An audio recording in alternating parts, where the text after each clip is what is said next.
मूकं करोति वाचालं बन्धं लङ्घयते यत्कृपातमहं वन्दे परमानन्द हे माधवम्।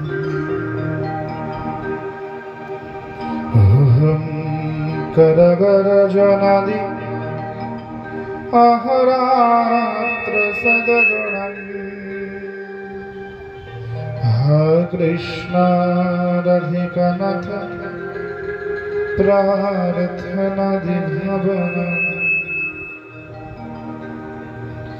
धूपदीपकस्तुरिच चन्दनादिलेपनम्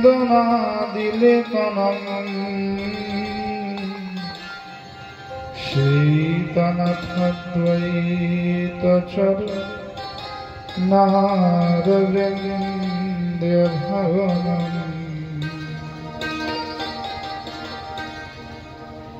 शिदना আমার প্রভু আমি শ্রিয় দৈত্যদাস জন্ম জন্ম দিয় হে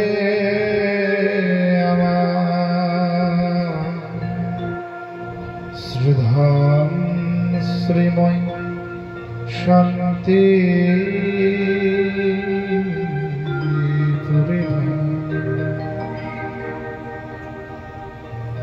वृंदावन सवन निहियानंद गान सवन बंसी वट सोबत निहियार हरिनाम सवन। हे वृषभान कुमारी के पगबंद कर जो जिनी सेवा सर उर धरे ब्रजवसे नंद किशोर बंदो राधा पद कमल अमल सकल गुणधाम जिन सेवा की हित रहतन लालायित घनश्याम लालायित घनश्याम। जय रूप सनातन भट्ट रघुनाथ गोपाल भट्टदास এই ছয় শৈল করি চরণ অনুবন্ধন ধ্যায় শুভষ্টগুণ ভগবত কথায় আমি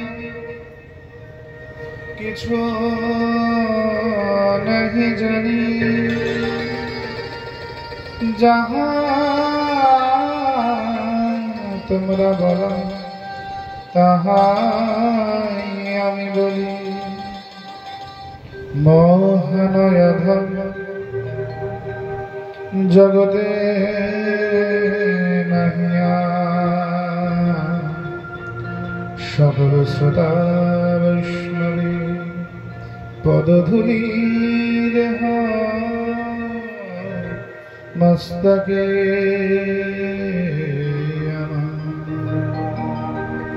जय जय श्री गुरुनिताई गौरशितन प्रेमानंदित गौर हरि हरि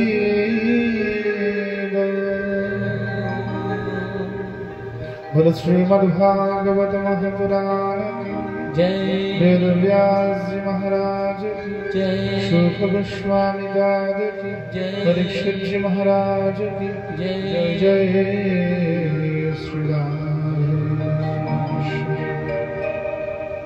परम করুণা বরুণালয় অকারণ অনিন্দিত বিদ্যুৎ বিদাম্বরধর একেবারে হয়ে গেছে, একদম ড্রাই হয়ে গেছে। ভক্তবাঞ্ছা কল্পতরু সচিমায়ের দুলারিয়া বিষ্ণুপ্রিয়া প্রাণবোধা লক্ষ্মীপ্রিয়া প্রাণস্বামী গদাধরে প্রাণবল্লভ ঠাকুর নরহরির চিতচরা নয়নানন্দের আনন্দ রথের নাটওয়া সচল জগন্নাথ গম্ভীরাধীশ ভগবান গৌর সুন্দরীর অশেষ করুণায় কৃপায় দয়া অনুগম পায় আজ আমরা শ্রীমদ্ ভাগবত সপ্তাহ জ্ঞান মহাযজ্ঞের পঞ্চম দিবসে পদার্পণ করছি।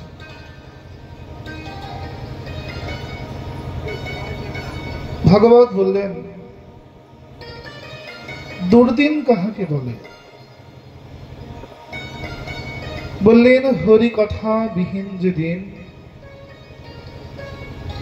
সেই দিনটাই জীবনের একমাত্র দুর্দিন। হরি কথার সঙ্গে জীবনের যে দিনটা কাটছে, সেই দিনটাই জীবনের প্রকৃত সুদিন। যদি মৃত্যু পথযাত্রী ব্যক্তিও, যার মৃত্যু আসন্ন, যে মৃত্যুকে প্রত্যক্ষ দর্শন করছে সামনে দাঁড়িয়ে, সেই মুখেও যদি হরিনাম চলে আসে, হরি কথা চলে আসে, তাকেই কিন্তু শাস্ত্র প্রকৃত সাধু বা প্রকৃত বৈষ্ণব বলেছে। বৈষ্ণব মানে গেরুয়া বসন, সাদা বসন, হলুদ বসন, কালো তিলক, সাদা তিলক, এটাই পরিচয় নয়। যে মৃত্যুর সময় দাঁড়িয়ে যার বদনে হরিনাম আসে, মৃত্যুর করাল ভয়, মৃত্যুর করাল যন্ত্রণা যা জগতের সব ভুলিয়ে দেয়, এই মুহূর্তেও যে হরিনাম ভোলে না, যার বদনে হরিধ্বনি উঠে আসে, শাস্ত্র তাকেই প্রকৃত সাধু বা প্রকৃত বৈষ্ণব বলে অভিহিত করেছে। সে ব্রহ্মচারী হতে পারে, গৃহস্থ হতে পারে, সন্ন্যাসী হতে পারে, সে নারী হতে পারে, সে পুরুষ হতে পারে। আত্মা আত্মা ব্রহ্মচারী হয় না, সন্ন্যাসী হয় না, সাধু হয় না, সে নারী হয় না, সে পুরুষ হয় না। সেই আত্মা তখনই মুক্ত যখন মৃত্যু অভিমুখেও তার বদনে হরিনাম সংকীর্তন হচ্ছে। পুতনা বড় সুন্দর সেজে গুজে এসেছেন নন্দালয়ে। এত সুন্দর দেখতে রমণীকে ব্রজবাসীরা ভ্রমিত হচ্ছে যে আরে ইনি কে, এত সুন্দরী, ইনি কি ইন্দ্রাণী না ইনি বরুণা? এত সুন্দর দেখতে না? ব্রজাঙ্গনারা বারবার একে অপরের সঙ্গে আলোচনা করছে, এত সুন্দরী রমণীটি কি? ব্রজে তো আমরা এত সুন্দরী দেখিনি। যশোমতী জলপিরি আনতে গিয়েছেন পুতনার জন্য। পুতনা গোবিন্দের হিন্দোলার সামনে মুখ বাড়িয়ে গোবিন্দের রূপ দর্শন করছেন, গোবিন্দকে কোলে নেবে। এক মুহূর্তের জন্য হলেও পুতনার মনে মমতা জাগ্রত হয়েছে, মাতৃত্ব জাগ্রত হয়েছে। স্তনে বিষ মাখিয়ে এনেছেন বটে খাওয়াবেন বলে, কিন্তু মনে গোবিন্দের সৌন্দর্য দর্শন করে একবার হলেও গোবিন্দকে কোলে নিয়ে সত্যি সত্যি মাতৃস্বরূপে স্তনপান করানোর স্পৃহা জাগ্রত পুতনার। গোবিন্দ পুতনাকে দেখে চোখটা বন্ধ করে নিয়েছে। কেন? শাস্ত্রকাররা অনেক কথা বললেন, কেউ বললেন গোবিন্দ তো নরলীলা করতে এসেছে, তাই নরলীলায় যেমন বাচ্চা নতুন রমণীকে দেখলে চোখ বন্ধ করে নেয়, গোবিন্দ তেমন চোখ বন্ধ করেছে। কেউ কেউ বললেন না না, গোবিন্দ লজ্জায় চোখ বন্ধ করেছে। কেন? বলে আমি পুরুষোত্তম ভগবান হয়ে প্রথম যুদ্ধগুলো সব সময় নারীদের সাথে করতে হয়। রাম অবতারে প্রথম যুদ্ধ তারকা রাক্ষসীর সাথে, তো কৃষ্ণ অবতারে প্রথম যুদ্ধটা পুতনা রাক্ষসীর সাথে।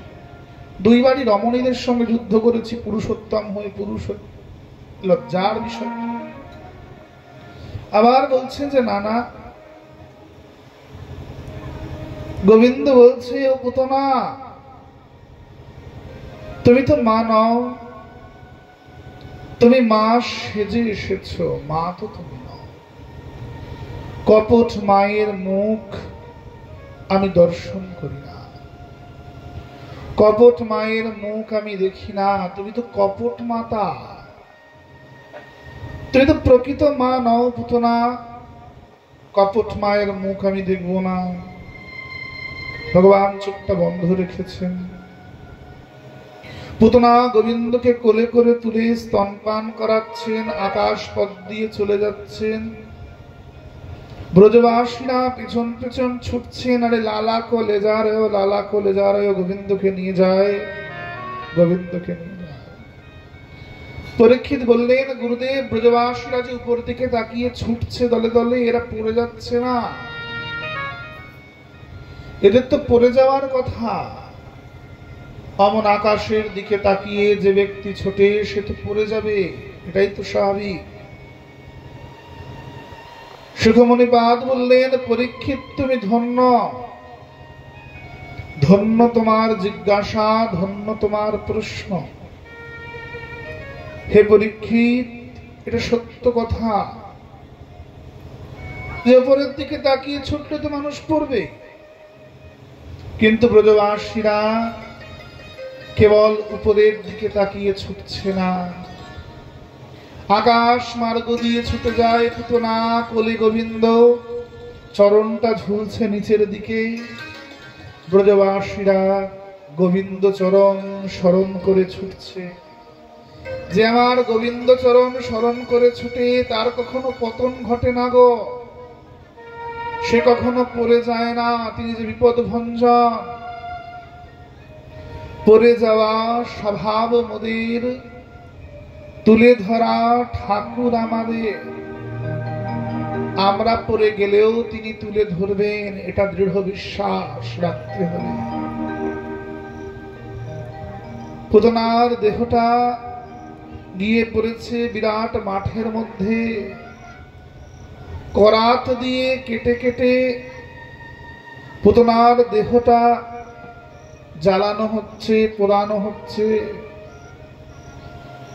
কি বিরাট দেহ, যে করাত দিয়ে কাটতে হচ্ছে, মই লাগিয়ে গোবিন্দকে নামিয়ে আনতে হচ্ছে, গোপালকে। পুতনার দেহের থেকে সুন্দর স্বর্গীয় দিব্য সুভাষ বেরোলো। পরীক্ষিত আবার প্রশ্ন করলেন গুরুদেব, পুতনা তো রাক্ষসী, রাক্ষস বংশজাত, তাহলে তো হিসাব মতো পুতনাকে পোড়ালে দুর্গন্ধ বেরোনোর কথা, সুগন্ধ বেরোচ্ছে কেন? সুখমণিপাদ আবার বললেন অহৌ প্রশ্ন, অহৌ প্রশ্ন। কি দারুণ প্রশ্ন করেছ, কি অপরূপ চিন্তাধারা তোমার। ওহে পরীক্ষিত, পুতনার দেহ হইতে আত্মাটি বেরিয়ে এসছে, ভগবানকে স্তব স্তুতি করছে আর বলছে ও প্রভু তোমায় কি দেবে? বলে কেন তোমায় কি দেব, তুই তো নরকে যাবে গো। ও পুতনা, তুমি আমাকে বিষ দিয়েছ, কপট মা সেজে এসেছ, স্তনে বিষ মাখিয়ে এনেছ, তোমার তো নরক গমন হবে। পুতনা বলছেন বিষ মাখিয়ে এনেছি সত্য কথা, কিন্তু তোমাকে স্তন তো পান করিয়েছি ঠাকুর, তোমায় কোলে তো নিয়েছি, তোমাকে আদর তো করেছি, তা কিচ্ছু দেবে না পরিবর্তে? তোমার থেকে কিচ্ছু পাবো না? ইন্দ্র আদি দেবগণ নাকি তোমার দ্বারে ভিখারি হয়ে দাঁড়ায়, তারা নাকি তোমায় এত ঘন ঘন প্রণাম করে যে ওঠার সময় নাকি তাদের মুকুটে মুকুটে ঠোকা লেগে যায়। সেই চরণে আমি এসে, সেই দরবারে আমি এসে, আমি আজ খালি হাত ফিরে যাব? আমি কিচ্ছু পাবো না। सूरदास বলছে না, मेरा आपकी कृपा से सब काम हो रहा,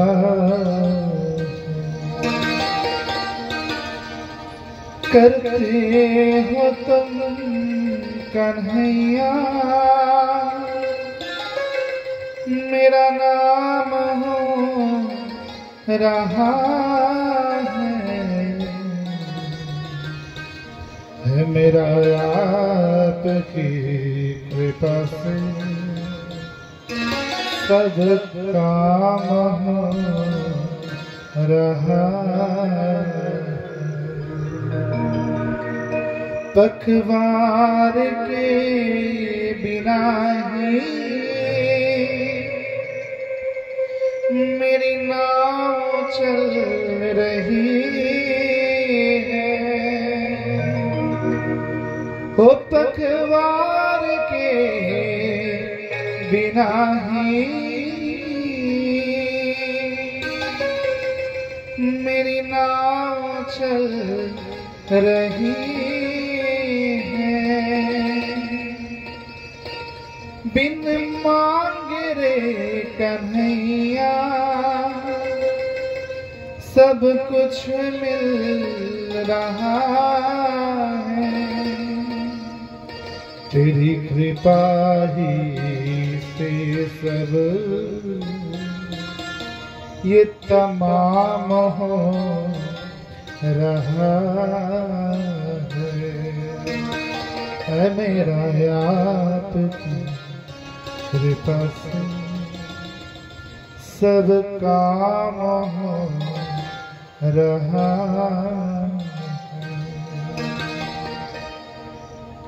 বৈঠা ছাড়া আমার নৌকা চলে যায়,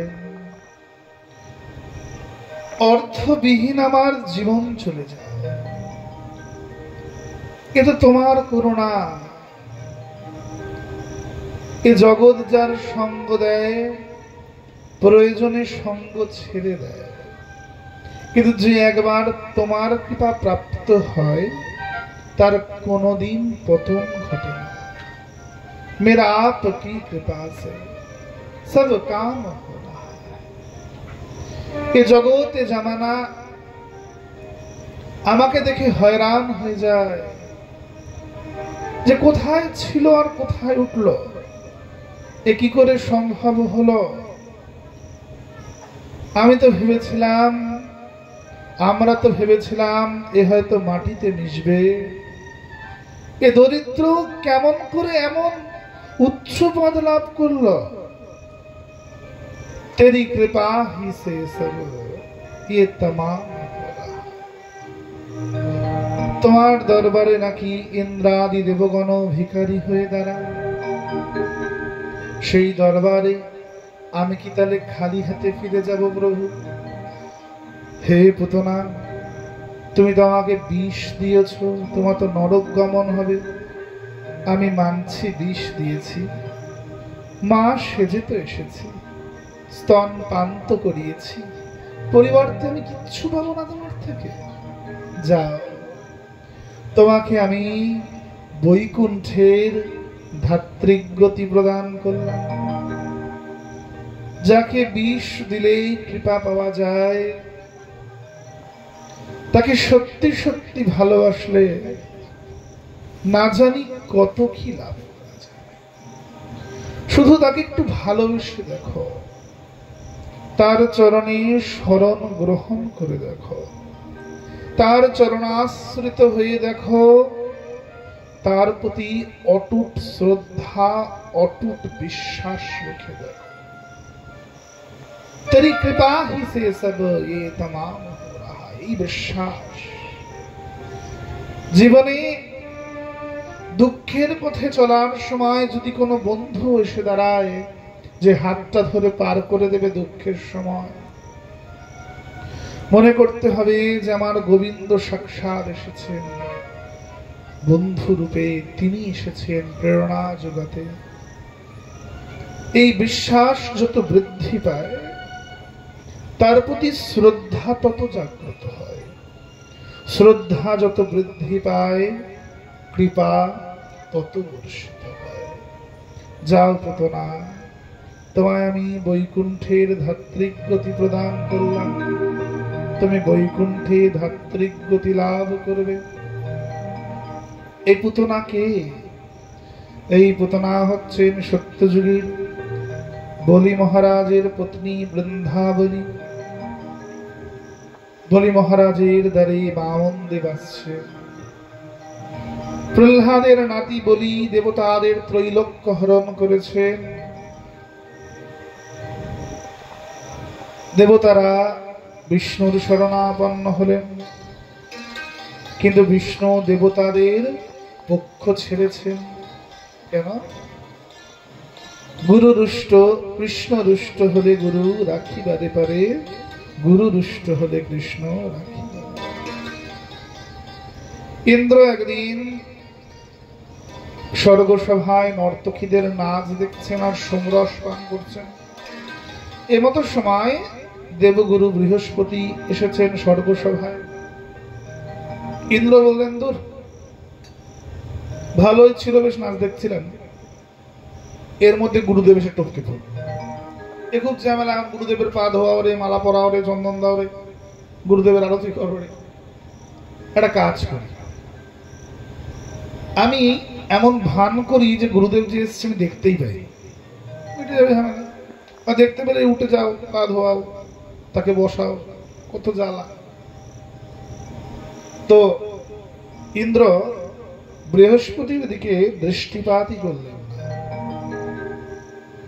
বৃহস্পতি বললেন, আচ্ছা ওহে ইন্দ্র, হিরণ্যকশিপুর দৈত্যের প্রকোপে তোমার স্বর্গরাজ্য চলে গেছিল। আমি তোমার কথায়, শিষ্যের স্নেহে হিরণ্যকশিপুরের ধ্যান পর্যন্ত ভঙ্গ করিয়েছিলাম, যাতে শিবের সাধনায় সে উত্তীর্ণ হতে না পারে। সে তুমি আজ গুরুদেবকে চিনতে পারছো না? ঠিক আছে, আমি স্বর্গসভা চিরতরে পরিত্যাগ করলাম। বৃহস্পতি যেই না স্বর্গত্যাগ করলেন, সঙ্গে সঙ্গে স্বর্গ শ্রীহীন হয়ে পড়ল। বৃহস্পতি হচ্ছে লক্ষ্মীর অধিষ্ঠাত্র গ্রহ, লক্ষ্মীর অধিপতি দেবতা। যেই না বৃহস্পতি গমন করলেন, সঙ্গে সঙ্গে ইন্দ্র একদিন ঐরাবতের পিঠে চড়ে বেরিয়েছেন। সেখান দিয়ে যাচ্ছেন ঋষি দুর্বাসা। ইন্দ্র জানেন যে নিজের গুরুদেবকে অপমান করলেও দুর্বাসা খুব রাগী ঋষি, দুর্বাসা কিন্তু কোনো কিছু মেনে নেবে না। তো ইন্দ্র আগে ভাগে গিয়েই দুর্বাসাকে প্রণাম করেছে। দুর্বাসার গলায় ছিল বনমালা, পরিয়ে দিয়েছে ইন্দ্রের গলায়। ইন্দ্র ঐরাবতের পিঠে উঠেছে আর মনে মনে ভাবছেন মালাটা দেখে, যারে সাধু বেটা, ছেঁড়া কাঠা নেড়া মাথা, আমি রাজা ইন্দ্র বলে কথা, আমার গলায় পরালো কিনা বনফুলের মালা। ইন্দ্র মালাটা খুলে ঐরাবতের গলায় পরিয়ে দিয়েছে। হাতি কি আর গলায় মালা রাখে? হাতিও সুরে করে পেঁচিয়ে মালাটা ঘোরাতে ঘোরাতে ঘোরাতে ঠাস করে ফেলেছে হাত। পর্বিত পর দুর্বাসার পায়ের কাছে। ওই যে গুরুচরণ অপরাধ, দুর্বাসা অভিসম্পাত করলেন, মহেন্দ্র তোমার এত অভিমান, তুমি ঋষির প্রসাদী মালাকে অপমান করো, তো অভিশাপ করছি, তোমার স্বর্গ শ্রীহীন হবে, স্বর্গরাজ্য হারাবে। বলি মহারাজ স্বর্গসভায় আক্রমণ করলেন, ইন্দ্র স্বর্গের রাজত্ব হারিয়ে ফেললেন।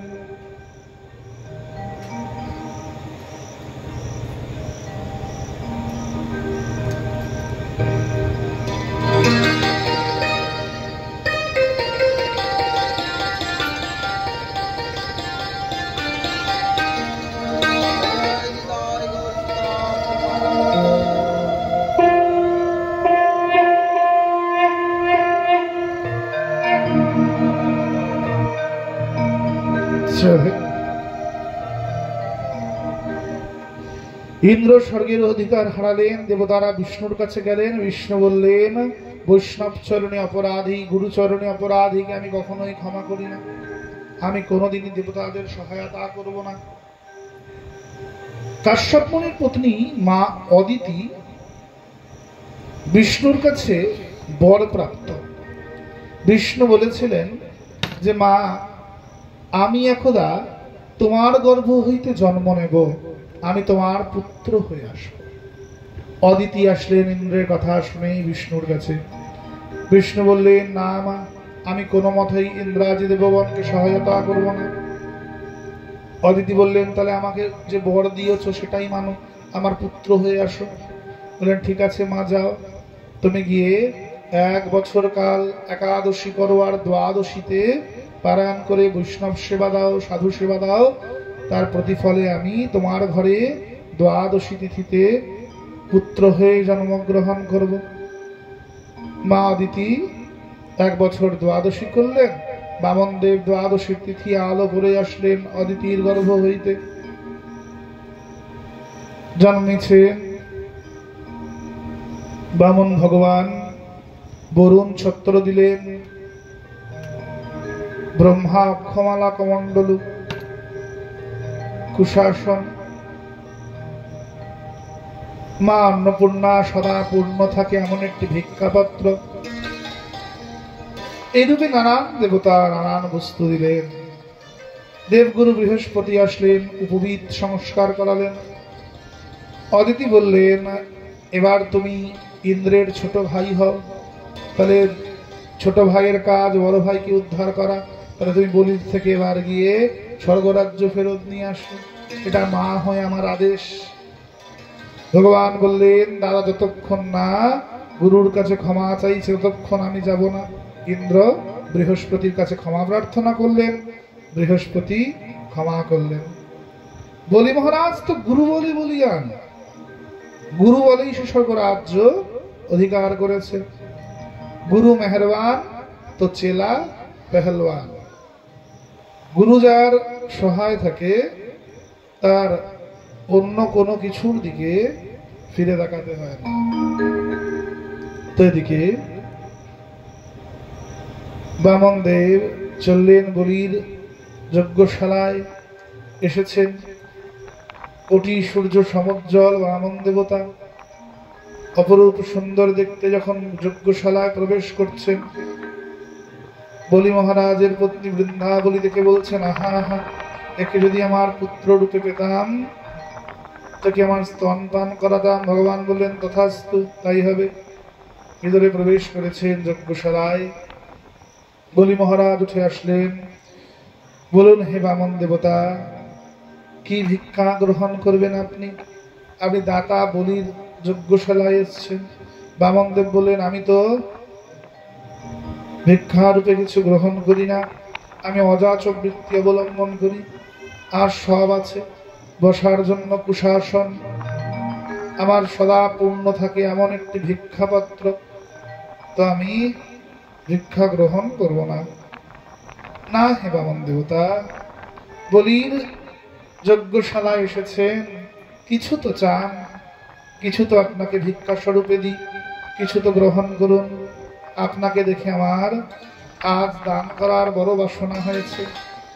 বামন বললেন, দেখো বলি, আমার এমনি তো চাওয়ার ইচ্ছা নাই, কিন্তু তোমার আগ্রহ দেখে আমি তোমাকে অনুগ্রহ করছি। যদি দিতে হয় আমায় ত্রিপদ ভূমি প্রদান করো। বলি মহারাজ হেসে বললেন, আরে হায় হায়, দাতা বলির কাছে চাইলে তো চাইলে বামন, তো দেখতেও বামন, তা বুদ্ধিও বামন।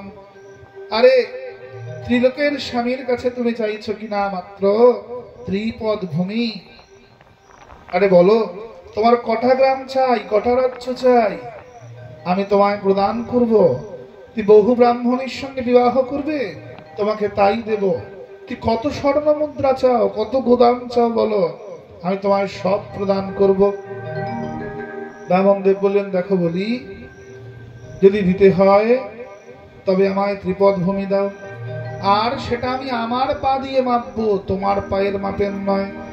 বলি মহারাজ বললেন, হে বামন দেবতা, এইটুকু তো আপনার উচ্চতা, তার মাপের যদি আপনি ভূমি গ্রহণ করে, তাতে একটা বসার আসন পর্যন্ত ঠিক মতো আপনি রাখতে পারবেন না, তো কি রূপে আপনি ত্রিপদ ভূমি গ্রহণ করে তাতে বসে উপবেশন করে আপনি হরিভজন করবেন? বলি মহারাজ বললেন, হে বামন দেবতা, ত্রিপদ ভূমির জন্য আমি সংকল্প করব না, আমি আপনাকে ওটি এমনি প্রদান করে দিচ্ছি, এটি আপনি এমনি আমার থেকে গ্রহণ করে নিন।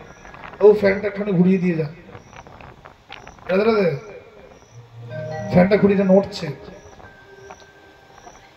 স্টিকটা নড়ছে। হরি বল।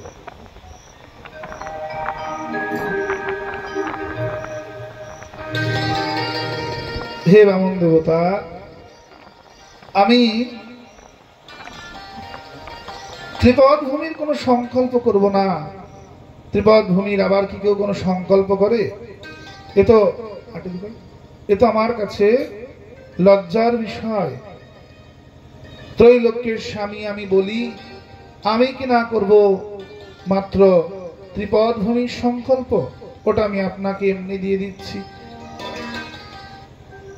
বামন দেবতা বললেন, ওহে বলি, দম্ভ করো না, আমি তোমার কাছে কোনো বস্তুই ভিক্ষায় নেব না, আমি চলে যাচ্ছি।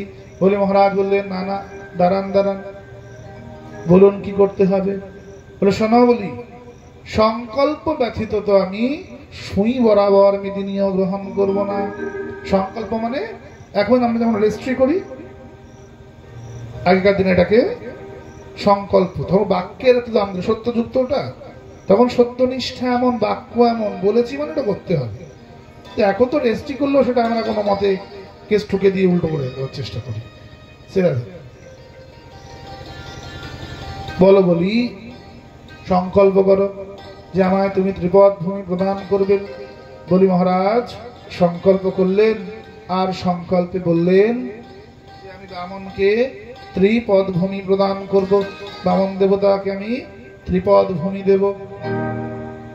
সংকল্প করে বলেছেন। বলি, নাও প্রণাম করো। বলি যেই না প্রণাম করলেন, চরণে প্রণাম তো করলেন, মাথাটা যখন ওঠালেন, যেখানে পুরো দেহটা ছিল, চরণের একটা নখের অগ্রভাগ ও পুরোপুরি দেখতে পাচ্ছেন না। ভগবান বিরাট স্বরূপ ধারণ করেছেন। সহদখা সরখা পুরুষা সহস্রাক্ষ সহস্রপাদ সমভিংসরপত পৃষ্ঠায় ইত্যাদি ইত্যাদি সাঙ্গলম। একটি চরণ তুললেন, ব্রহ্মলোকাদিকে অতিক্রম করলেন। অতিক্রম করলে সেই চরণকে ধৌত করলেন ব্রহ্মা, যার থেকে স্বর্গে মন্দাকিনী প্রভাবিত হলো। আরেকটি চরণের দ্বারা মর্ত এবং পাতালকে অধিকার করে নিলেন। বলো হে বলি, আমি আমার দুই চরণের দ্বারা স্বর্গ মর্ত পাতাল অধিকার করে নিয়েছি। কথা ছিল ত্রিপদ ভূমি অধিকার করার, আমার আরেকটি চরণ আমি তবে কোথায় রাখবো? আর নয়তো বলো তুমি দান করতে ব্যর্থ। বৃন্দা বলি মনে মনে ভাবছেন, আরে আমি এই বাচ্চাটাকে বলছিলাম স্তনপান করাবো, একে যদি আমার পুত্র রূপে পেতাম তো আমার স্তনে বিষ মাখিয়ে খাইয়ে খেয়ে মেরে ফেলতাম। বলি বললেন, হে প্রভু, আপনার তৃতীয় চরণটি আপনি আমার মস্তকে প্রদান করুন। ভগবানের নাভি থেকে তৃতীয় চরণ বেরিয়ে এলো। তৃতীয় চরণটি বলি মহারাজের মস্তকে প্রদান করলেন বামন দেবতা।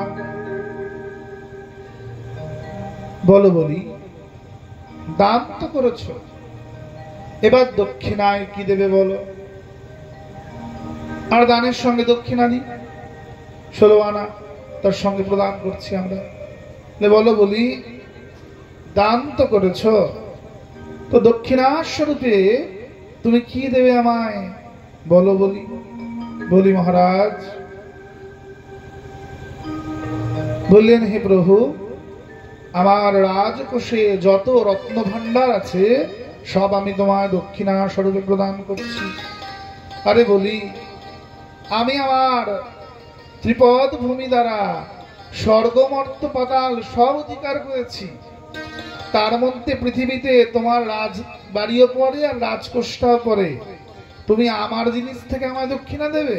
তো ভালো কথা বলি, তোমার অধিকার আছে এমন কোন বস্তু তোমায় দক্ষিণা দিতে হবে। দেহটার উপর তোমার অধিকার ছিল, কিন্তু সেটাতে আমি তৃতীয় চরণটা রেখে দিয়েছি। সুতরাং এই ভূমণ্ডলে তোমার অধিকার আছে এমন আর কিচ্ছু বেঁচে নাই যা তুমি আমায় দক্ষিণার স্বরূপে দেবে। তাই তুমি হার স্বীকার করে নাও। হে বলি মহারাজ বললেন, না প্রভু, এখনো একটি জিনিস আছে যার উপর আমার অধিকার আছে। বললেন, কি? বললেন, আমার স্ত্রী। সেটি এখনো আমার অধিকার, কারণ আমার স্ত্রীকে আমি আমার শ্বশুর মশাইয়ের থেকে দান স্বরূপে গ্রহণ করেছিলাম, তাকে আমি দান রূপে পেয়েছিলাম। তিনি আমার শ্বশুরের সম্পত্তি, এখন তিনি আমার সম্পত্তি। তাহলে কি রমণীরা কোনো পণ্যদ্রব্য যাকে দান করে দেওয়া হয় গোদান ভূমিদানের মতো? না, কখনোই সনাতন সংস্কৃতি এত নিম্ন নয় যে নারীদেরকে গোদান ভূমিদানের মতো নিচু চোখে দেখছে। কন্যাদান অনেক উচ্চ চিন্তাধারা। এই বিবাহ পদ্ধতিটা, এখানে কন্যাকে লক্ষ্মী রূপে পূজা করা হয় আর বরকে নারায়ণ রূপে। এই নারায়ণকে এক একটি করে দান দেওয়া হয়। যে বাসন দান করছে, পাদ্য অর্ঘ্য ধূপ দীপ নৈবেদ্য আদি দিচ্ছেন শ্বশুর মশাই, শেষে কাকে দিচ্ছে? না, লক্ষ্মীকে। লক্ষ্মীকেই সমর্পণ, মানে নিজের কন্যারূপী লক্ষ্মীকে নারায়ণ রূপী জামাতার হাতে দান করা হচ্ছে। এখানে কন্যা লক্ষ্মী স্বরূপা। এখানে কন্যা দান মানে ভূমিদান গোদানের মতো দান নয়। কন্যা এখানে কি রূপ? লক্ষ্মী স্বরূপ। লক্ষ্মীর সঙ্গে তাকে তুলনা করা হয়েছে আমাদের শাস্ত্রে। কিন্তু কন্যাদানের পূর্বে এর অধিকার ছিল আমার শ্বশুর মশাইয়ের, এখন এর অধিকার আমার। সুতরাং গোত্রান্তর হয়েছে, হস্তান্তর হয়েছে। আমার পত্নী আমার দানের দ্রব্য, তার উপর এখনো আমার অধিকার আছে, এটা আমি এখনো কাউকে দিইনি। হে প্রভু, আমি দক্ষিণার স্বরূপে বৃন্দাবলীকেই তোমায় দক্ষিণা রূপে প্রদান করে দিচ্ছি। বৃন্দাবলীও কেঁদে দিয়েছে, যাহা আমার এমন পতি লাভ হয়েছে, এমন স্বামী আমি পেয়েছি, যার জন্য আজ আমি গোবিন্দ চরণ লাভ করলাম। এমন পতি জগতে কোথায় যে পত্নীকে নিজের দেহ দাসী হইতে কৃষ্ণ দাসীতে রূপান্তরিত করে? এ তো উত্তম বৈষ্ণব স্বামী পেয়েছি বলে আজ আমি পতির দেহ দাসী হইতে কৃষ্ণ দাসীতে রূপান্তরিত হলাম, গোবিন্দ চরণের দাসীতে রূপান্তরিত হলাম। বলি তুমি কি চাও? তোমায় আমি স্বর্গ দিতে পারি, আর নয়তো তোমায় আমি পাতাল দিতে পারি। যদি বৈকুণ্ঠে যাও তো তোমার সঙ্গে আমি 10টি মূর্খ প্রদান করব, আর যদি পাতালে যাও তো তোমার সঙ্গে আমি 10টি পণ্ডিত প্রদান করব যারা শাস্ত্র বাক্য পাঠ করে। তো সবাই ভেবেছিল বলি বলে বৈকুণ্ঠে যাব। বললেন, বৈকুণ্ঠে গিয়ে কি করব প্রভু? সঙ্গে যদি 10টা মূর্খ যায়, দিনরা যদি আবল তাবল পাঁচাল পারে, তার চেয়ে আমার কাছে পাতাল সুরলোক অনেক শ্রেয়, যেখানে গেলে আমি 10টি পণ্ডিত 10টি বৈষ্ণব সঙ্গে পাবো যারা অনর্গল আমাকে হরি কথা শ্রবণ করাবে। কারণ তুমি হইতে তোমার কথা অনেক দামি, তুমি হইতে তোমার কথা অনেক ঊর্ধ্বে। ভগবান বলির মস্তকে চরণের চাপ দিলেন, দিয়ে বলিকে সুরলোকে গমন করালেন। হে বলি, তোমার ভক্তিতে আমি সন্তুষ্ট। বলো তুমি কি বর চাও? তুমি সকল পরীক্ষায় উত্তীর্ণ হয়েছ বলি। প্রহ্লাদ মহারাজ নেমে এসছেন গগন থেকে, প্রণাম করছেন প্রভুকে। হে প্রহ্লাদ, তোমার বংশে যে পুত্রই আসুক না কেন এরপরে আমি কখনো আর কাউকে হত্যা করব না, বধ করব না। হে প্রহ্লাদ, আমি বলির তোমার নাতির ভক্তিতে আপ্লুত। বলো কি বর চাও? তুমি ইন্দ্রের পদ চাও? আমি ভুলে যাবো যে আমি ইন্দ্রের ছোট ভাই, আমি সব মানি না। তুমি বলো তুমি ইন্দ্রের পদটা ফেরত চাও? তুমি তোমার ত্রিলোক ফেরত চাও? ত্রিলোক ফেরত দিয়ে দেবো না। প্রদান করা দান যে গ্রহণ করে তার মতো পাপিষ্ঠ নাই। দান আমি দিয়েছি, সে দান আমি গ্রহণ করব কেন? তাহলে বলো বলি, তুমি ব্রহ্মার পদ চাও? তুই কার পদ চাও বলো? যার পদ চাইবে তার পদটা দেব।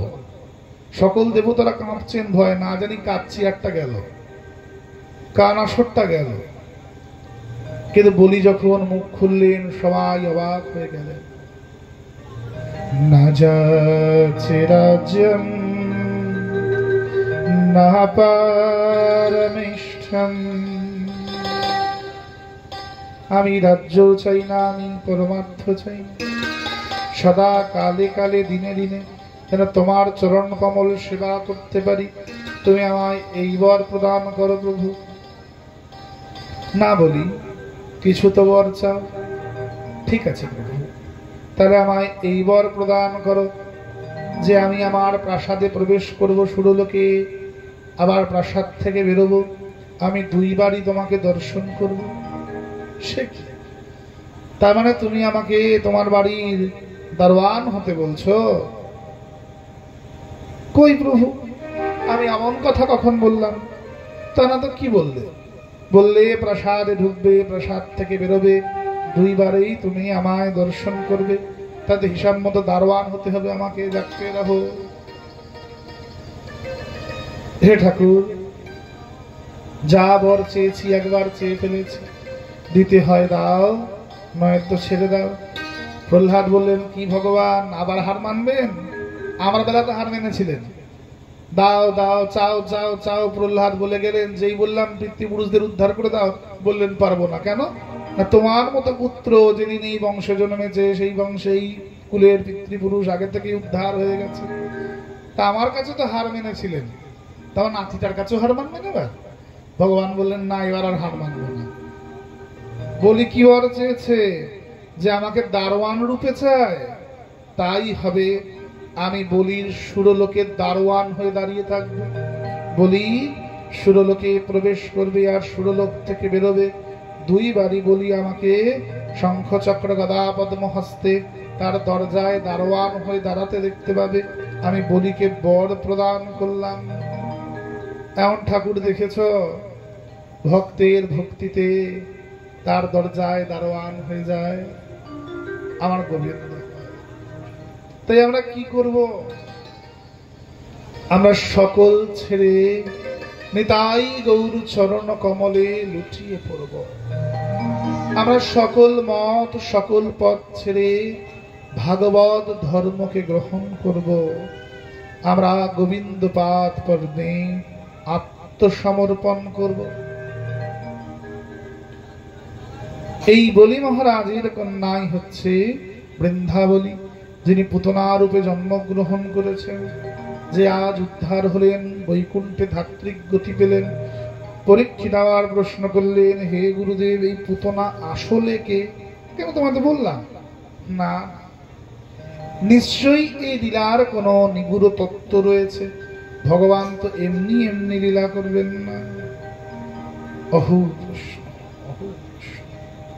কি অপরূপ শ্রোতা তুমি পরীক্ষিত, যে তোমার খিদে মেটে না, বারংবার উত্তম প্রশ্ন করে আমাকে যেন চিরতরে কিনে নিয়েছ তুমি। পুতনা অবিদ্যা স্বরূপা বালঘাতিনী। পুতনা কি? না পুতনা হচ্ছেন অবিদ্যার স্বরূপ, বালঘাতিনী, বালকদের হত্যা করেন। অর্থাৎ কোন বালক? জ্ঞান রূপী বালক। এই যে শিশু জন্মানোর পরে তার ৬৬ হচ্ছে, অন্নপ্রাশন হচ্ছে, ব্রাহ্মণ দেবতা এসে গলায় তুলসী মালাটা পরিয়ে যাচ্ছে, কে খোলে? মা খোলেন।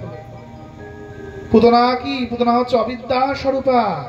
অর্থাৎ যে মা সন্তানকে উত্তম বিদ্যা প্রদান না করে অবিদ্যা প্রদান করেন, কৃষ্ণ ভক্তির জ্ঞান না দিয়ে কেবল অর্থ রোজগার করার যন্ত্র তৈরি করেন, তিনি হচ্ছেন সাক্ষাৎ পুতনার স্বরূপ।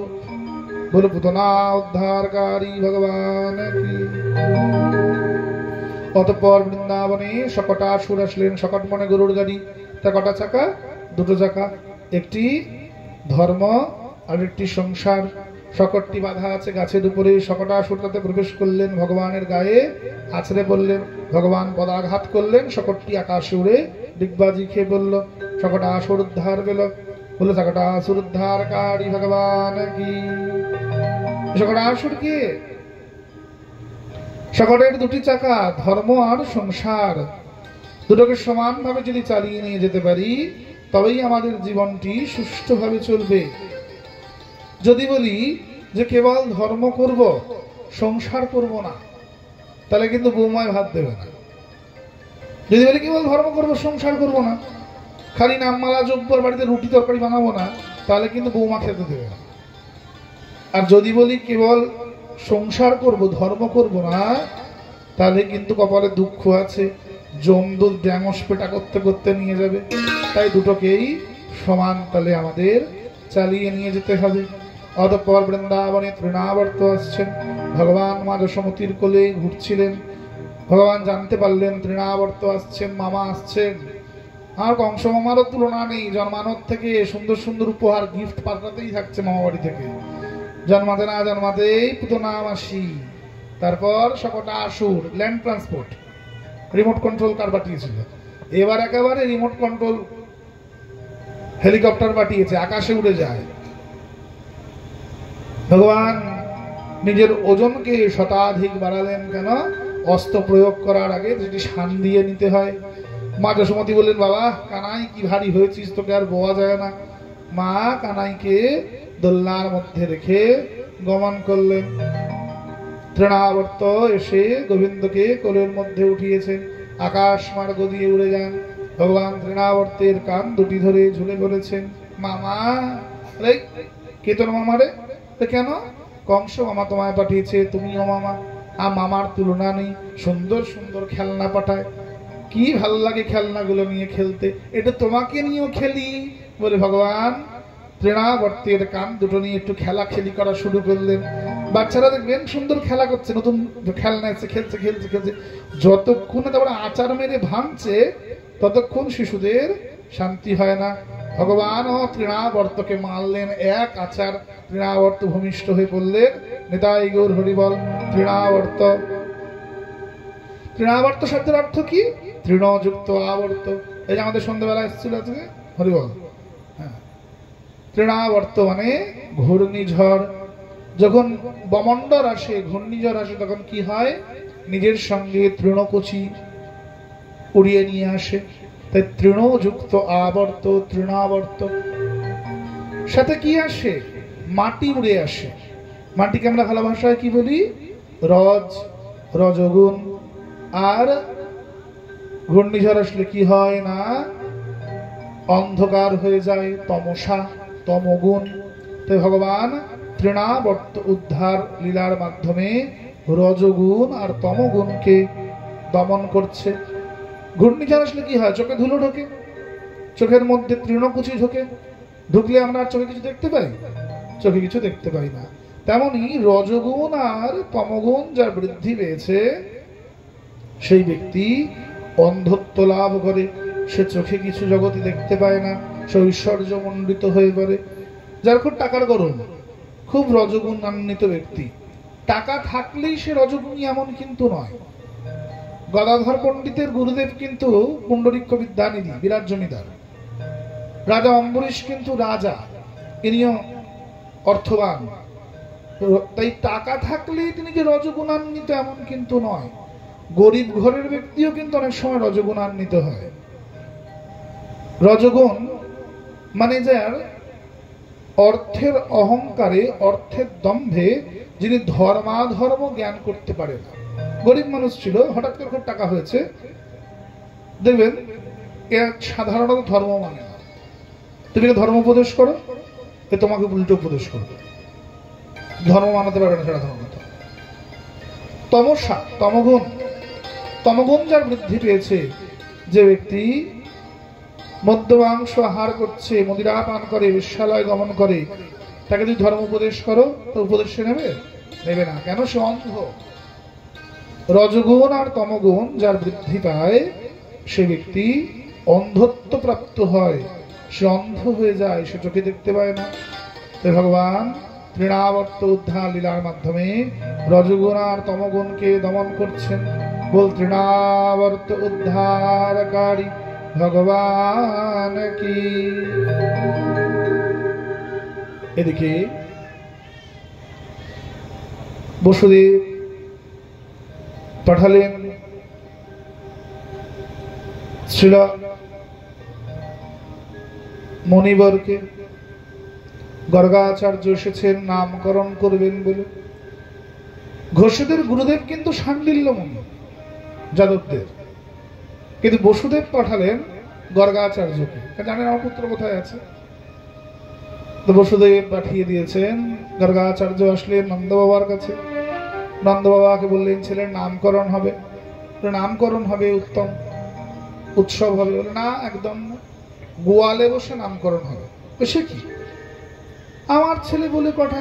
বলছে না, দেখো রাজা, যদি গোয়ালে বসে নামকরণ না হয় তাহলে আমি করবো না, কারণ কংস তাহলে আক্রমণ করবে, জানাজানি হবে ব্যাপারটা। যশোদাকে গিয়ে নন্দ বাবা বললেন, যশোদা খুব রেগে গেলেন, বলে কি কথা, আমার ছেলের নামকরণ বলে কথা, গ্রামের মুখিয়ার ছেলে গোয়ালে বসে হবে? একেবারেই না, উৎসব হবে।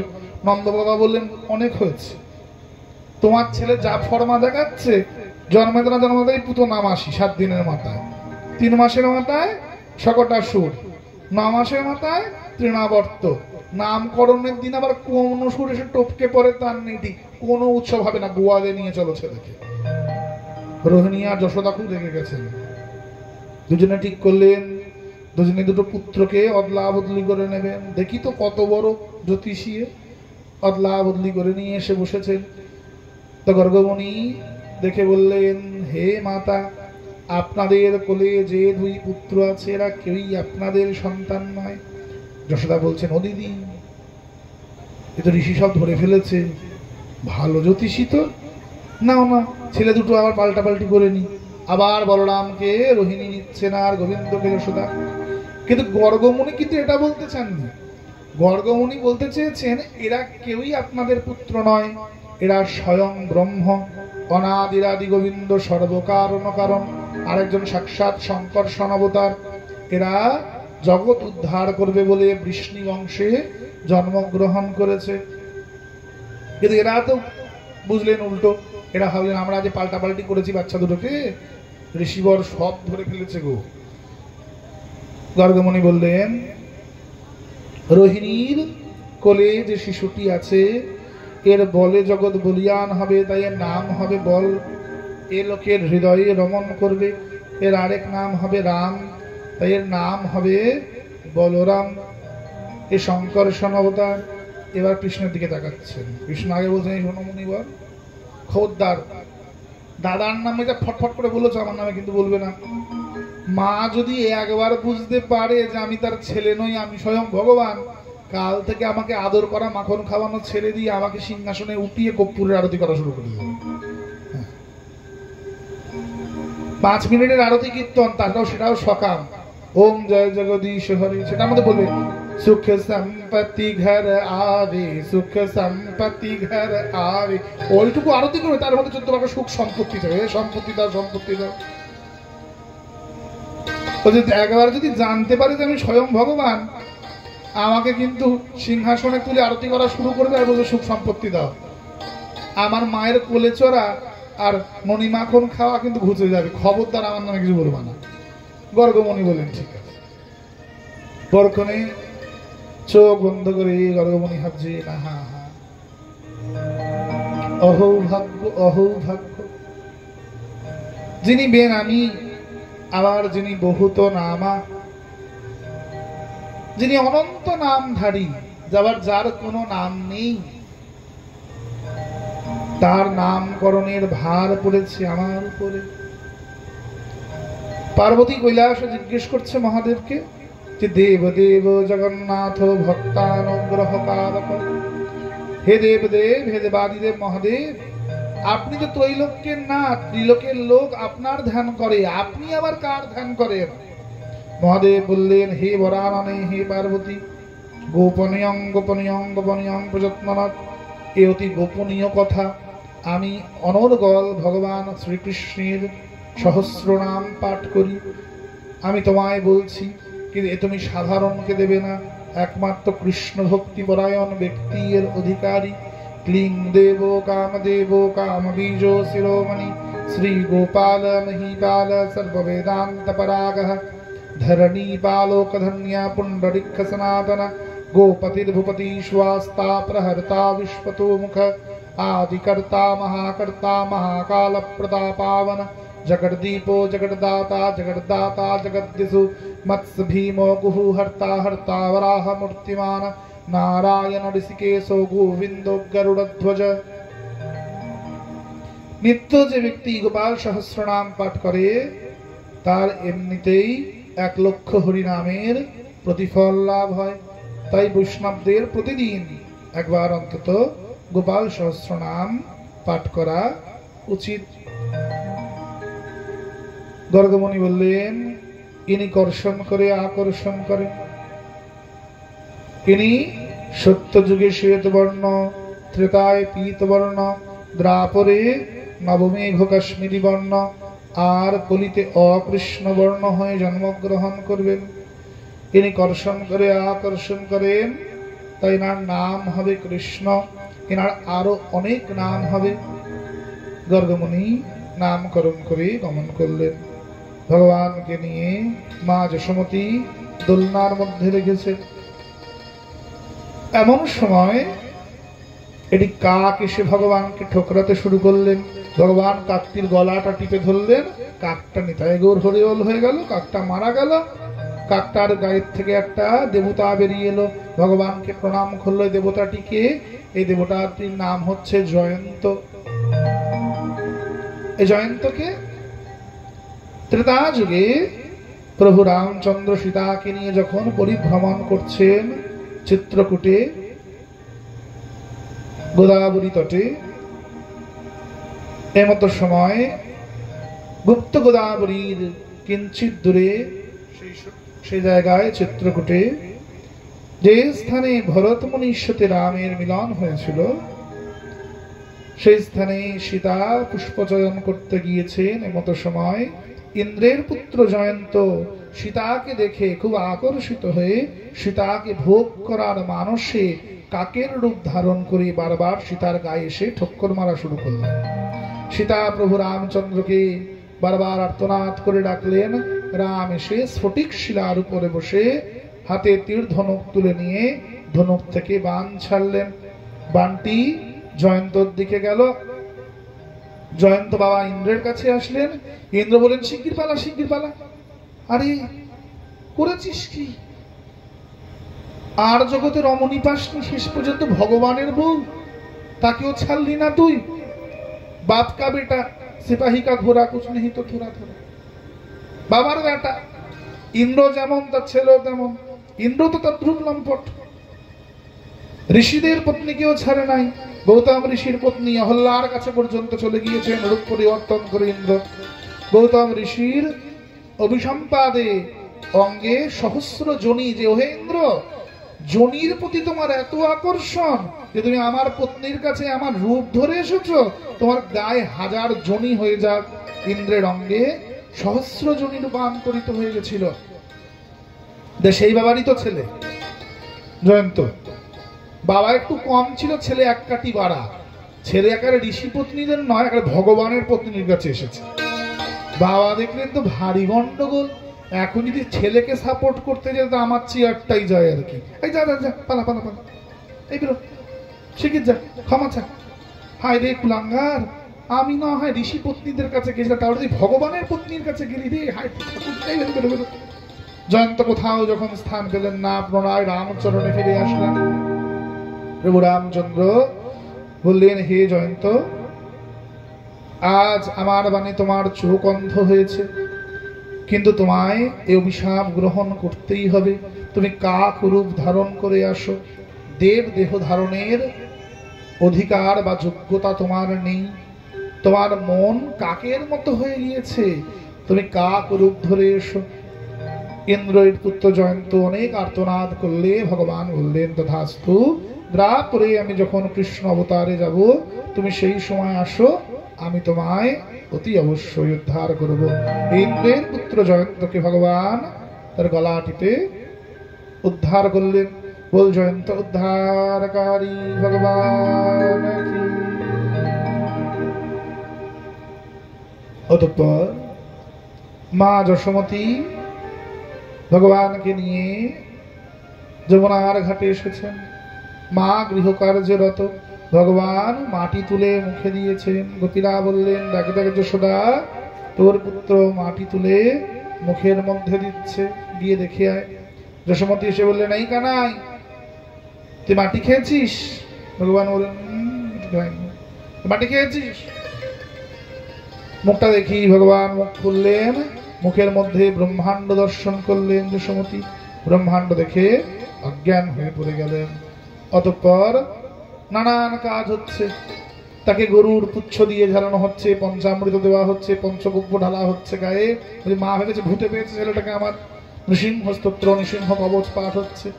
মানে যাকে ঝাড়ানো হচ্ছে তার মন্ত্রেই তাকে ঝাড়ানো হচ্ছে, সাক্ষাৎ নৃসিংহকে নৃসিংহের মন্ত্র দিয়েই ঝাড়ানো হচ্ছে। সে রাধে। ভগবান ব্রহ্মাণ্ড লীলা করলেন কেন?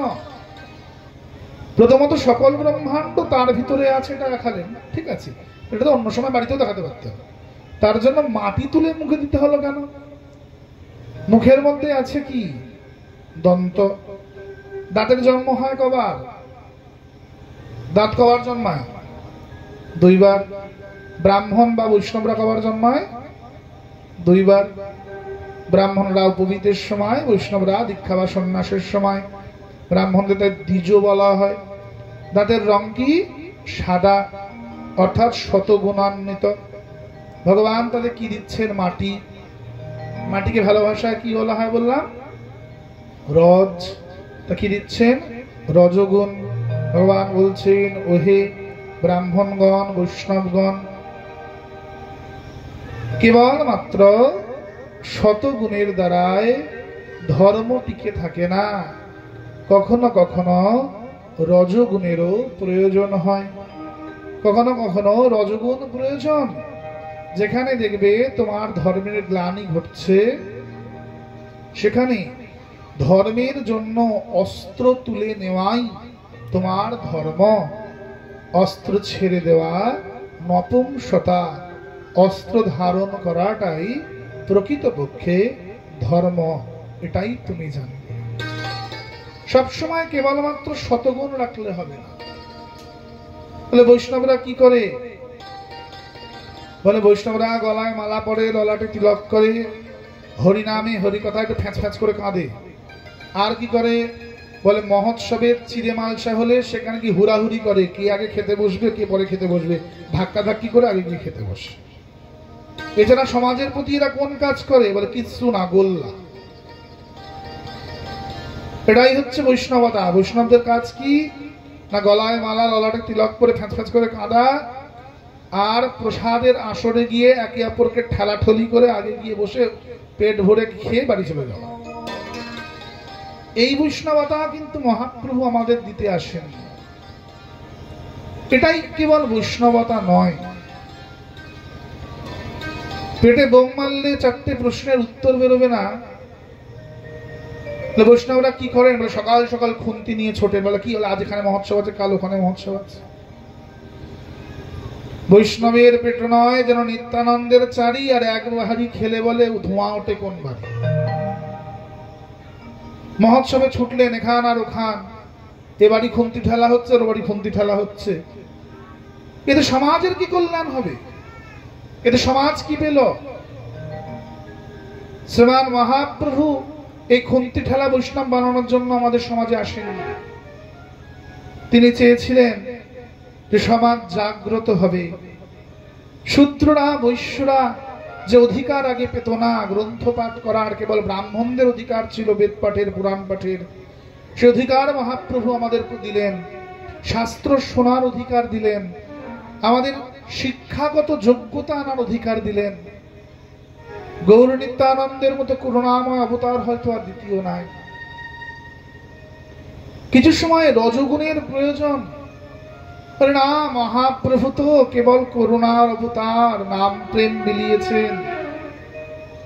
ভালো মতো ভেবে দেখবেন তো, জগাই মাধাই উদ্ধার লীলায় নিত্যানন্দকে মেরেছেন জগাই কলসির কানা দিয়ে। মহাপ্রভু কি করলেন? ছুটে গিয়ে ঝেড়ে একটা লাথি মারলেন। খুলন গ্রন্থ, চৈতন্য চরিতামৃত, চৈতন্য ভাগবত, চৈতন্য মঙ্গল, চৈতন্য চন্দ্রোদয়, চৈতন্য নাটক, অমিয় নিমাই চরিত।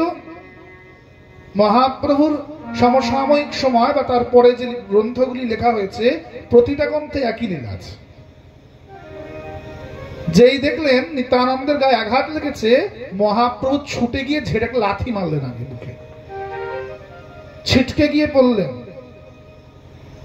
তখনও যখন মানছেন না, মহাপ্রভু সুদর্শনকে আবাহন করেছেন। নিত্যানন্দ চরণে লুটিয়ে পড়ে বললেন, প্রভু আমরা নাম প্রেম বিলাতে এসেছি, অস্ত্র ধরতে অবতরে আসেনি, প্রভু অস্ত্রটা নামাও। তখন জগাই মাধাই এসে শরণাপন্ন হচ্ছেন। অস্ত্র না দেখলে শরণাপন্ন হতেন না। মার খেয়েছেন, আগে মেরেছেন, তারপর করুণা করেছেন। আমাদের শাস্ত্র আমাদের সাম দাম দণ্ড ভেদ নিধি শেখায়। প্রয়োজনে অস্ত্র তুলতে হবে, মারতে হবে, কিচ্ছু করার না। অহিংসা পরম ধর্ম কোথায় লেখা আছে? কেন মহাভারতে আছে? হ্যাঁ আছে। শ্লোকটা পড়ে দেখেছো জীবনে? নাকি মহাত্মা গান্ধী যা প্রচার করেছেন শুধু সেটাকে নিয়ে নাচানাচি করলে সারা জীবনে? শ্লোকটা তো উনি অর্ধেক কেটে দিয়েছেন। মহাভারতটা জীবনে খুলে দেখেছো গ্রন্থটা? কি লেখা আছে তাতে? তাতে তো স্পষ্ট লেখা আছে, অহিংসা পরম ধর্ম, ধর্ম রক্ষতি রক্ষিত। অহিংসা ততক্ষণই পরম ধর্ম যতক্ষণ তুমি আমার ধর্মকে সম্মান জানাবে। তুমি আমার ধর্মকে সম্মান জানালে না, তুমি আমার মঠ মন্দির ভাঙতে এলে, আর কি করবো তোমাকে? এসো আর ভাই ভাই এসো, তাই মালসা প্রসাদ খাওয়াবো, তোমার খিচুড়ি খেতে দেবো? মোটেও না, কখনো এটা আমাদের ধর্ম হতে পারে না। ধর্ম রক্ষতি রক্ষিত। যে আমার ধর্মকে আঘাত করবে তাকে আঘাত করাই আমার ধর্ম। মহাপ্রভুর পার্ষদরা বললেন যে প্রভু, চাঁদ কাজী এসে খোল করতাল ভেঙে দিয়েছেন, প্রভু চলো আমরা নবদ্বীপ ছেড়ে অন্যত্র চলে যাই। তা মহাপ্রভু বলতে পারতেন, তাহলে সবাই মিলে আমরা বৃন্দাবন চলে যাই, আর থাকবো না চাঁদ কাজী এই জায়গায়। জগাই মাধাই কি? জগাই মাধাই হচ্ছে তৎকালীন নবদ্বীপের নগর কোটওয়াল। নগর কোটওয়াল মানে ডিএসপি বা এসপি। নগর কোটওয়াল মানে জগাই মাধাই সাধারণ নবদ্বীপের দুটো মাতাল নয়, যাদের বিরুদ্ধে মহাপ্রভু যুদ্ধ করেছেন। আমরা মনে করি জগাই মাধাই উদ্ধার লীলা বলে দুটো মাতালকে উদ্ধার করা লীলা। ধরো লোক মদ খেত, তাদেরকে মহাপ্রভু হরিনাম দিয়ে দিয়েছে না। সাধারণ দুটো মাতালকে উদ্ধার করলে কখনো চৈতন্য মহাপ্রভু হতেন না, অসম্ভব এটি। চাঁদ কাজী মুলুক পিঠাধীশ্বর, মুলুক মানে তল্লাট, যেটাকে আজকে আমরা এমএলএ বলছি, সেটাকে সে সময় মুলুক পিঠাধীশ্বর বলা হতো। চাঁদ কাজীর কাছে নালিশটা কারা করলেন? ব্রাহ্মণেরা। সনাতনীরাই চিরকাল সনাতনীদের শত্রু, এটা একেবারে অবধারিত। এটা কোনো এদিক ওদিক নেই জীবনে। মহাপ্রভুর নামে নালিশটা কারা জানালেন? ব্রাহ্মণেরা, উচ্চ বর্ণীয় ব্রাহ্মণ পুরুষেরা। কারণ তাদের হাতে ঘা লেগেছিল যে শূদ্ররা বৈশ্যরা হরিনাম করছে, আমাদের জাত ব্যবসা নষ্ট হচ্ছে। শূদ্ররা বৈশ্যরা এগিয়ে আসছে, আমাদের মাথার উপর চারা দিয়ে উঠছে। আগে কেবল আমাদের বাড়ি ঠাকুর সেবা হতো, আজ শূদ্র বৈশ্যদের বাড়িতে ঠাকুর সেবা হচ্ছে। তো মহাপ্রভুর নামে নালিশটা ব্রাহ্মণ পুরুষেরা চাঁদ কাজীর কাছে জানিয়েছেন, অন্য কেউ জানায়নি। সনাতনীরাই সনাতনীদের শত্রু ছিল আজও। মহাপ্রভু তাকে বলতে পারতেন যে না রে, হিংসা করিস না, অহিংসা পরম ধর্ম, চল আমরা নবদ্বীপ ছেড়ে পালিয়ে যাই, অন্য গিয়ে খোল করতাল বাজাবো। প্রভু বলেছেন? বলেন। বলেছে চল, ভেঙেছে মোর খোল করতাল, আজই তার উদর ফাড়িব মই, তার বক্ষ ফেরে রক্ত পান করবো, চল। 17 বছরের একটি যুবক ব্রাহ্মণ পুরুষ নবদ্বীপে, ভয় পাননি কাউকে, কোন রাজনৈতিক ব্যক্তিত্ব নন তিনি, কোন সংগঠন ছিল না, কিন্তু এমন পাণ্ডিত্য, এমন কীর্তনের ক্ষমতা, তার আবাহনে শত শত লোক যোগদান করলেন। সবাই মশাল জ্বালালো, চাঁদ কাজীর প্রাসাদটা ঘিরে ফেলা হলো। সবাই বললো আগুন জ্বালিয়ে দেব। মহাপ্রভু বললেন না, আমাদের ধর্ম বলেছে সাম দাম দণ্ড ভেদ, আগে বোঝাতে হবে, আগে বোঝাবো। ভয় দেখিয়েছি, আগে বোঝাতে হবে। চাঁদ কাজী লেঠেল পাঠালেন মারপিট করার জন্য। লেঠেলরা দেখলো যে এত টেম্পো, যদি মারপিট করতে যাই আমরাই মশালের জ্বালায় পুড়ে মারা যাবো। এরা উল্টে মহাপ্রভুর দলে ঢুকে হরিনাম করা আরম্ভ করে দিল। মহাপ্রভু ভেতরে ঢুকলেন, চাঁদ কাজী আসবাবের পেছনে লুকিয়ে পড়েছেন কুকুরের মতো, ভয় বাইরে আসছেন না। গ্রাম্য সিংহটি সারমেয়টি বললেন, আমি গ্রাম সম্পর্কে তোমার নানা হই,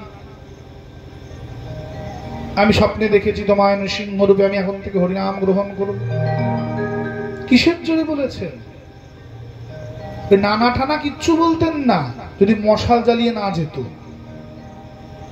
কোন নানা বলতেন না, খোল করতাল আরো ভাঙতেন। হরিনামের জোরে, ভক্তদের জোরে বলতে বাধ্য হয়েছেন যে না, এখন থেকে হরিনাম হবে। যেখানে যেখানে তোমার স্বরূপ থাকবে, এই যে আমরা শ্রীখন্তা ব্যবহার করি না, শ্রীখন্তাটা নিয়ে আমরা সংকীর্তনে যাই। শ্রীখন্তাটা কি? মহাপ্রভুর স্বরূপ, গৌর নিত্যানন্দের স্বরূপ। চাঁদ কাজী ফরমান জারি করেছিলেন, ফরমান মানে বিল পাস করেছিলেন, যেখানে যেখানে সংকীর্তনে আগ্রে গৌরের স্বরূপ থাকবে, সেখানে সংকীর্তন কোথাও কোনো রাস্তায় আর আটকানো হবে না বঙ্গের বুকে। নইলে নগরে সংকীর্তন করা বন্ধ হয়ে গেছিল। মহাপ্রভু খোল করতাল নিয়ে পালিয়ে যান, বুক চিতিয়ে এগিয়ে এসেছেন। সদা সর্বদা কাপুরুষতা দেখিয়ে পিছিয়ে যাওয়া, এটা কখনোই ধর্ম নয়। আমার ধর্মের উপর যদি অস্ত্র ওঠে, আমি অস্ত্র তুলে তোমার হাতটা কাটা আমার ধর্ম, এটাই আমার ধর্ম। মহাপ্রভু কিন্তু বলি প্রথা মানতেন না, তিনি কিন্তু শাক্ত নন, বৈষ্ণব, অস্ত্র ধরতেন না, অস্ত্র সেদিনও ধরেন না। কিন্তু তিনি যে সংগঠনের অস্ত্র দেখিয়েছেন, হরিনামের অস্ত্র দেখিয়েছেন, আজ অবধি কোন মহাপুরুষটা দেখাতে পারেনি, যেটি শ্রীকৃষ্ণ চৈতন্য মহাপ্রভু আমাদের করে দেখিয়েছেন সমাজে। ভগবান ব্রহ্মাণ্ড লীলা করলেন, দন্তরূপী ব্রাহ্মণ বা বৈষ্ণবদেরকে উনি রজ প্রদান করছেন, অর্থাৎ রজগুণ দিচ্ছেন। এরপরে বৃন্দাবনে বকাসুর আসলেন। বকাসুর ভগবানকে সেই ঠোকরাতে শুরু করলেন। ভগবান বকাসুরের পাটি ধরেছেন, বকাসুর উঠতে শুরু করলো। ভগবান নিজের ওজন বাড়ালেন, বকাসুর ভূমি পৃষ্ঠে এলেন। ভগবান দেখলেন বকাসুর তখনও যুদ্ধটি চালিয়ে যাচ্ছে। বকাসুরের নিচের পায়ের উপর ভগবান চরণ দিয়ে বকাসুরের উপরের ঠোঁটটি চিরে ফেললেন। বল বকাসুর উদ্ধারকারী ভগবান কি। বকাসুর কি? বকাসুরের গায়ের রং কি বাবা? সাদা। বক কেমন করে দাঁড়ায় জলে? এক পায়ে না দু পায়ে? এক পায়ে। চোখ খুলে দাঁড়ায় না বন্ধ করে দাঁড়ায়? বন্ধ করে দাঁড়ায়। দেখতে মনে হয় যেন কোন সাধু মহাত্মা ভজন করছে। মাছ, বকাসুরের মাছ বকের পায়ের কাছে ঘুরতে থাকে। বক ইচ্ছা মতো মৎস্যকে তুলে আহার করে, মৎস্যাহার করে। তেমনি ধর্মের পথে চলতে এসে আমরা বকরূপী ভক্তের পাল্লায় পড়ছি না তো? আমাদেরকে যদি বিচার করতে হবে যে ধর্ম করতে এসেছি, ধর্ম করতে এসে আমি অধর্ম করছি না তো? আমি ধর্ম করতে এসে হরিভজনের বদলে অন্য কিছু করে ফেলছি না তো? আমি বাবাকে বাবা বলে ডাকছি তো, কাকাকে বাবা বলছি না তো? আমাদের বেদ পঞ্চদেবতার উপাসনা দেয়। শঙ্করাচার্য স্মার্তীয় মার্গ অবলম্বন করে আমাদের যেটি দিয়েছেন, স্মার্তের পঞ্চদেবতা গণেশ, সূর্য, বিষ্ণু, শিব, জয়া, দুর্গা একই ব্রহ্মের পাঁচটি প্রকাশ। এবার যে যার ইষ্টনিষ্ঠা অনুযায়ী যে গণপত্য সে গণেশকে উপরে দেখে, বাকি চারজনকে তার পরিকর দেখে। আমরা বৈষ্ণব, আমরা বিষ্ণুকে উপরে দেখি, বাকি চারজনকে তার পরিকর রূপে দেখি। এটা আমাদের ইষ্টনিষ্ঠা। কিন্তু যেখানেই যে যার ইষ্টনিষ্ঠায় থাকুক না কেন, কিন্তু কদাপি আমরা যেন কোনো মানুষকে ভগবানের স্থানে বসিয়ে পুজো করা প্রারম্ভ না করি। এটা আমাদের কিন্তু খেয়াল রাখতে হবে। সাধক সাধকের স্থানে থাকবে। সাধক আর ভগবান দুটি কখনোই কিন্তু এক নয়। সাধক সাধক, ভগবান। আমাদের মধ্যে একটি সমস্যা যে আমরা সাধকের সঙ্গে ভগবানকে গুলিয়ে ফেলি। সাধক সাধক। এই কিছুদিন আগেই শ্রী লোকনাথ ব্রহ্মচারীজির জন্মোৎসব তিরোধান দিবস গেছে না? অনেকে লোকনাথ বাবাকেও ভগবানের আসরে বসিয়ে ফেলে। উনি সাধক। সাধক আর ভগবান এক নয়। উনি ব্রহ্মচারী। ব্রহ্মচারী আর ভগবান এক নয়। সাধক সাধনা করতে করতে তার সাধন বল আসে, তার ক্ষমতা আসে, তার মানে তিনি ভগবানে রূপান্তরিত হন না। আমাদের এই সমস্যা যে আমরা ভগবানের স্থানে সাধকদের বসিয়ে, গুরুকে গুরুস্থানে রাখো, ঈশ্বরকে ঈশ্বরের স্থানে। গুরু কখনো ঈশ্বর হয়ে ওঠেন না। গুরুদেব গুরুদেব, তিনি ভগবানের দাস, আমি তার আনুগত্যের দাস, আমি চৈতন্যের দাসানুদাস, গুরুদেব তার দাস। আমি গুরুদেবের চরণে তুলসী দিতে পারি না, সেটা যে গুরুই হোক না কেন। সেটা আমার গুরুদেব হোক, সেটা রাম ঠাকুর হোক, সেটা লোকনাথ ব্রহ্মচারী হোক, বা সেটা অনুকূল ঠাকুর হোক। সাধকদের চরণে তুলসী যাবে না। আমরা পঞ্চতত্ত্বে গদাধর শ্রীবাসের চরণেও কিন্তু তুলসী দিই না। দিই কি না? দেওয়া যাবে না। কাউকেই কখনো ভগবানের সাথে গুলিয়ে ফেললে হবে না।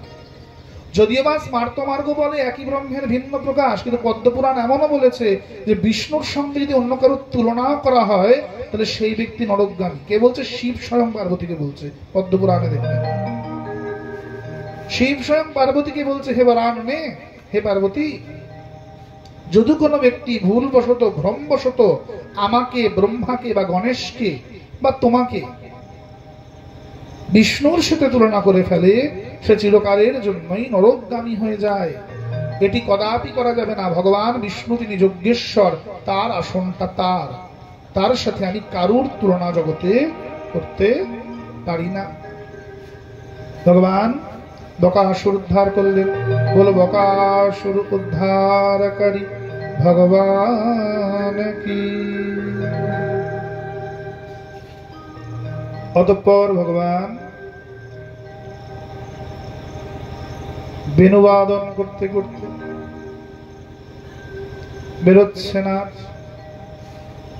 প্রথমবার গোচারণ করতে ভগবান বেণুতে তুলেছে পঞ্চমতা।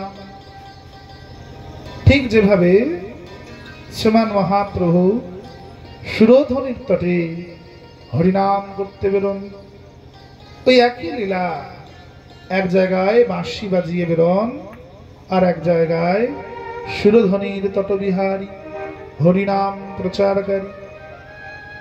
বিশ্বরূপ বলছেন, সে তো নয় দেখেছিস যারে বিমলা যমুনার পারে, সে এমন করে বাঁশি ধরে মজাইত। বিশ্বরূপ কয় ফুকারি, তারে চিনি চিনি মনে করি, তার বরণ দেখলে চিনতে নারী, তার নয়ন দেখলে চিনতে পারি, স্বভাবে তার পরিচয়। সুরধ্বনির তীরে ওকে হরি বলে নেচে যায়।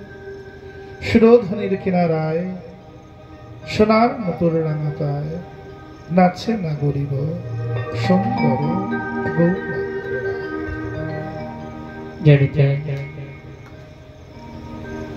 সুরধ্বনির কিনারা